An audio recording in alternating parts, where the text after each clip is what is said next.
Your Excellencies and their colleagues, head of state and government of ECOWAS member states, the President of the African Union Commission as represented, the President of the ECOWAS Commission, the Special Representative of the United Nations General and Head of the United Nations Office for West Africa and the Sahel,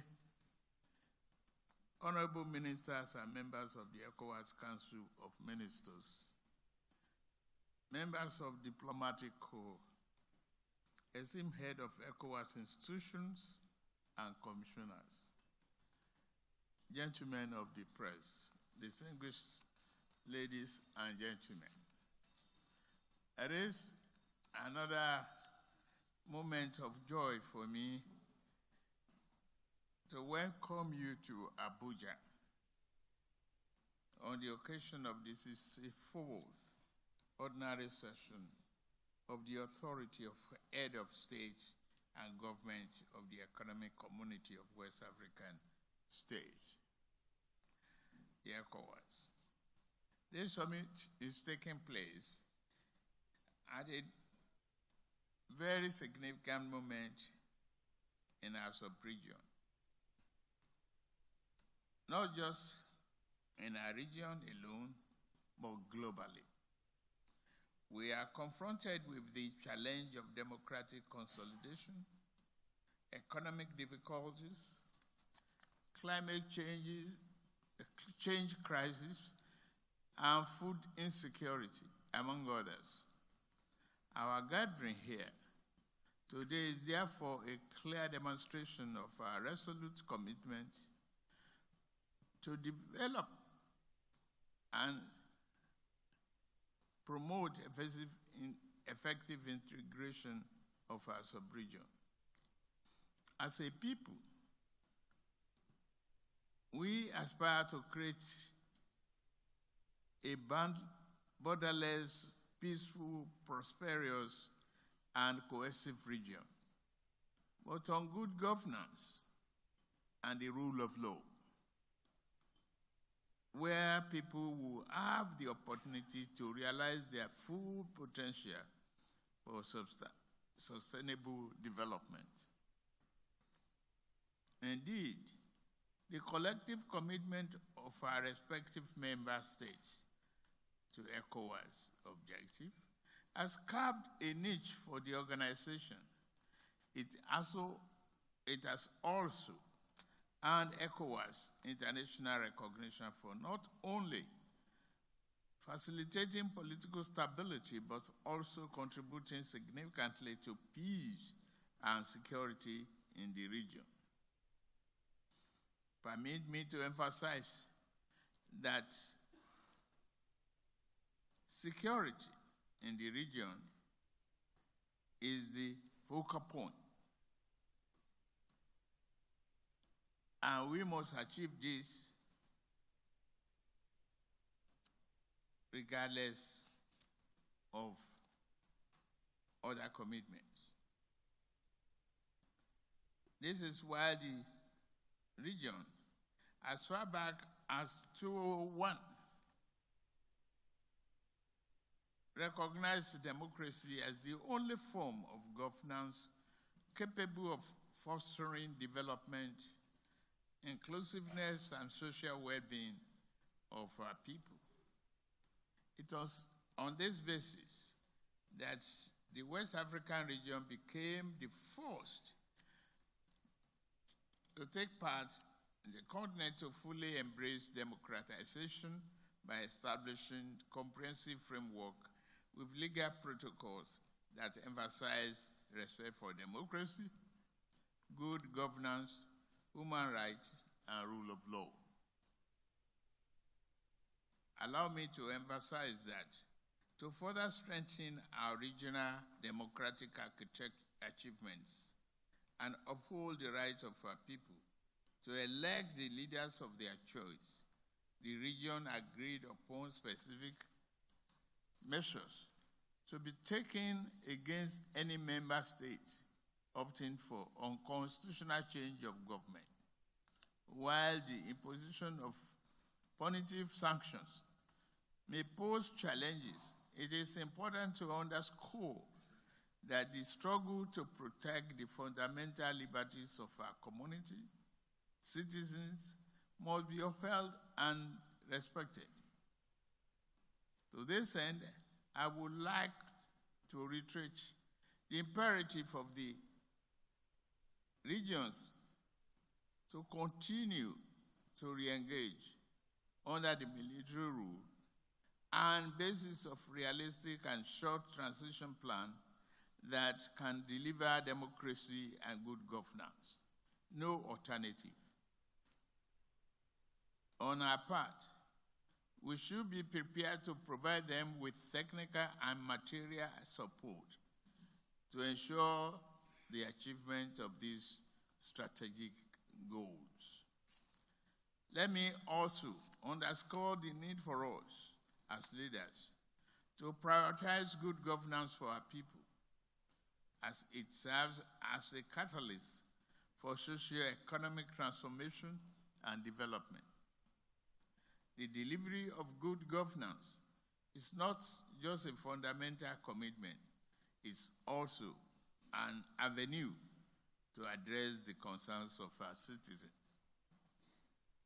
such as improved quality of life and a stable environment conducive to the achievement of sustainable development. By providing good governance that tackles the challenges of poverty, inequality, and other concerns of the people, we will have succeeded in addressing some of the root causes of military intervention in civilian process in our region. Excellencies, head of states, government, distinguished guests, it is important that we also review some development in our sub-region, including the move by some of our members under military rule to float an alliance of Sahel states. The Phantom Pushback Alliance appears intended to divert our attention from our mutual belief for democracy and good governance that will impact the life of our people. We refuse to be detracted from pursuing the collective dreams, aspirations, and the noble path of ECOWAS integration as it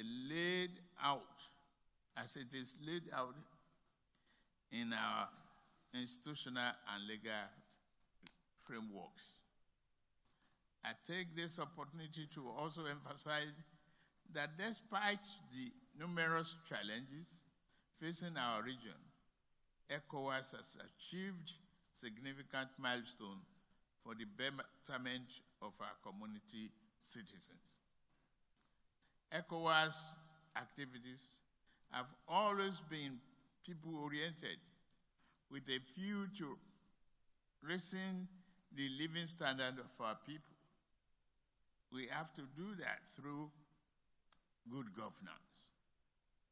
ECOWAS Trade Liberalization Scheme, ETLS, we have also witnessed the rapid humanitarian intervention to assist communities affected by armed conflict or natural disasters. In this regard, I wish to call for the increased support in the area of humanitarian assistance through multilateral and bilateral means, as well as through public-spirited individuals, as ECOWAS, as an organization, cannot do this alone. Notwithstanding this notable achievement, a significant portion of our people continue to face the challenge of poverty and widespread unemployment. There is therefore need for us to harness the potential of our rich natural and human resources, diverse agricultural sector, and burgeoning youthful population for the prosperity of our people. Indeed, the collective market of ECOWAS member states represent huge opportunity for trade and investment to unlock the region's full economic potential. Your Excellencies, Head of State and Government,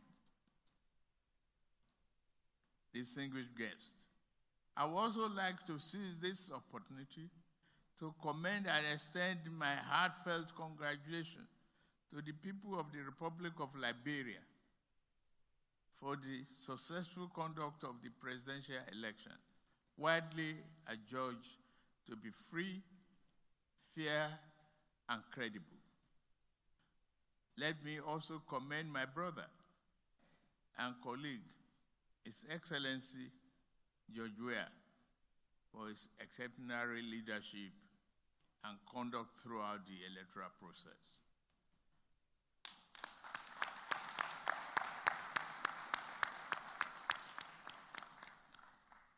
By conceding defeat and congratulating his opponent,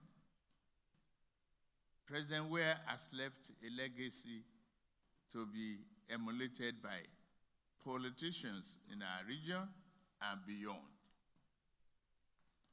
I'm glad President Jonathan, former President Jonathan, is also present here. I express gratitude for his significant contribution to the organization and wish him the very best in all future endeavors.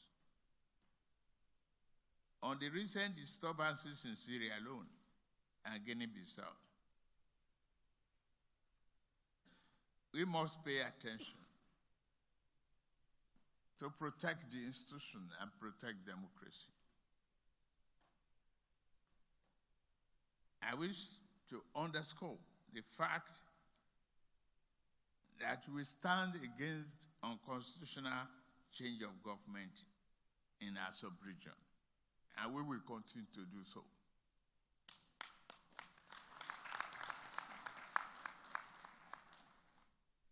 I therefore urge all of us to stand strong and highly committed in the face of any challenge in Syria alone and Guinea-Bissau. The message must go down clearly that we will support a democratically elected government, not unconstitutional exercises without let of hindrance. Democracy must win if we fight for it. And we will definitely fight for democracy. Your Excellencies, during this 64th ordinary session, we will consider, as always, several issues, reports, and memoranda affecting critical areas and agenda of the community. I urge us to carefully consider the issue to be presented to us and make concrete and far-reaching decisions for the benefit of our community. Once again,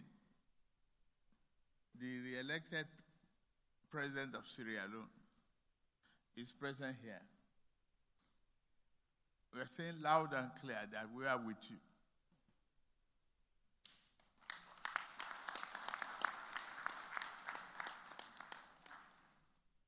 And as I conclude, I thank you all for coming to this summit.